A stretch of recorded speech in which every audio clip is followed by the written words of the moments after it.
తెలుగు రాష్ట్రాల్లో వానలు దంచి కొడుతున్నాయి. నైరుతి రుతుపవనాలు చురుగ్గా కదిలే అవకాశం ఏర్పడటంతో విస్తారంగా వర్షాలు కురుస్తాయని వాతావరణ శాఖ అంచనా వేస్తోంది. బంగాళాఖాతంలో ఏర్పడ్డ ఉపరితల ఆవర్తన ప్రభావం రేపటి నుంచి మరింతగా ఉండనుంది. వారం రోజులుగా వాయువ్య బంగాళాఖాతంలో ఉపరితల ఉష్ణోగ్రతలు పెరుగుతున్నాయి. దీని ప్రభావంతో ఈ నెల 13 నాటికి అల్పపీడనం ఏర్పడనుంది. ఇది పశ్చిమ దిశగా కదిలి మరిన్ని అల్పపీడనాలు ఏర్పడి తుఫాన్లుగా బలపడే అవకాశం ఉందని వాతావరణ శాఖ అంచనా వేస్తోంది. వీటి ప్రభావంతో మరో 2 వారాల పాటు తెలుగు రాష్ట్రాల్లో ఓ మోస్తరు నుంచి భారీ వర్షాలు కురిసే ఛాన్స్ ఉంది. దీంతో ఏపీ తెలంగాణలో ఉష్ణోగ్రతలు మరింతగా తగ్గనున్నాయి. రైట్, ఈ వాతావరణానికి సంబంధించి అప్డేట్స్ మా కరెస్పాండెంట్ అనిల్ విశాఖ నుంచి అందిస్తారు. అనిల్, చెప్పండి. సో వాతావరణ శాఖ ఏం చెబుతోంది? మరో 2 వారాలు విస్తారంగా వర్షాలు కురుస్తాయనైతే సమాచారం అందుతోంది. ఏ రకంగా సమాయత్తమైంది యంత్రాంగం? అప్డేట్స్ చెప్పండి. Good morning Hari. వాతావరణ శాఖ చల్లని కబురు చెప్పింది. ఇప్పటికే వేసవిని తలపించేటువంటి వాతావరణంతో ప్రజలంతా తీవ్రమైనటువంటి ఇబ్బందులకు గురవుతున్నటువంటి తరుణంలోనే రానున్నటువంటి 2 వారాలు విస్తారంగా వర్షాలు కురుస్తాయని వాతావరణ శాఖ వెల్లడించింది. ఇప్పటికే వేసవి మాదిరిగా ఉష్ణోగ్రతలు నమోదవుతున్నాయి. మరోవైపు ఒక్కపోత కూడా నెలకొన్నటువంటి నేపథ్యంలోనే వర్షాలు పడతాయని వాతావరణ శాఖ చల్లని కబురు అయితే చెప్పింది. మొత్తంగా మనం చూడొచ్చు, సముద్ర వాతావరణం కూడా అలజడిగా మారినటువంటి సందర్భాన్ని కూడా గమనించవచ్చు. బంగాళాఖాతంలో ఉపరితల ఆవర్తనం కొనసాగుతుంది.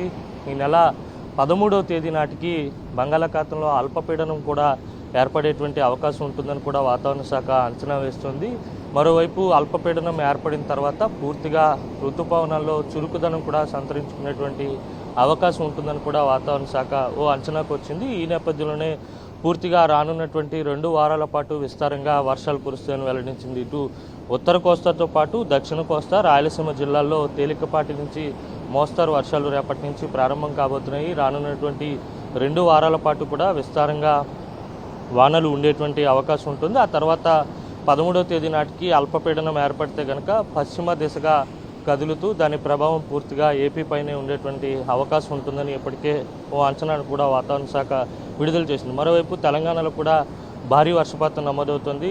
ఈరోజు రేపు కూడా భారీ నుంచి అతి భారీ వర్షాలు తెలంగాణలో కూడా ఉండేటువంటి అవకాశం ఉంటుంది. ఉపరితల ఆవర్తన ప్రభావం అంతా పూర్తిగా ఇటు రాయలసీమ, దక్షిణ కోస్తా జిల్లాలపై ఉంది. ఇప్పటికే అక్కడక్కడ మోస్తరు వానలు నమోదవుతున్నాయి. రానున్నటువంటి 2 రోజులు కూడా 1-2 చోట్ల భారీ వర్షపాతం కూడా నమోదయ్యేటువంటి అవకాశం ఉంటుంది. ఋతుపవనాలు చురుకుగా మారిన తర్వాత పూర్తిగా రాష్ట్రంలో ఉన్నటువంటి అన్ని ప్రాంతాల్లో తేలికపాటి నుంచి మోస్తరు వర్షపాతం అయితే నమోదు కాబోతుంది. మొత్తంగా చూస్తే కనుక 13వ తేదీ నాటికి బంగాళాఖాతంలో అల్పపీడనం ఏర్పడితే కనుక దాని ప్రభావం పూర్తిగా ఏపీ పైన ఉండేటువంటి అవకాశం ఉంటుంది. ఇక్కడ నుంచి వానలు అయితే పుంజుకునేటువంటి అవకాశం కూడా స్పష్టంగా కనిపిస్తోంది. హరి, మొత్తంగా చూస్తే కనుక పూర్తిగా వేసవి మాదిరి వాతావరణం ఉంది. పగటి ఉష్ణోగ్రతలు క్రమంగా సాధారణం కంటే అధికంగా నమోదవుతున్నటువంటి నేపథ్యంలోనే వాతావరణ శాఖ చల్లని కబురు చెప్పినట్టుగా భావించాల్సి ఉంటుంది. Hari. Right Anil, thanks for the inputs.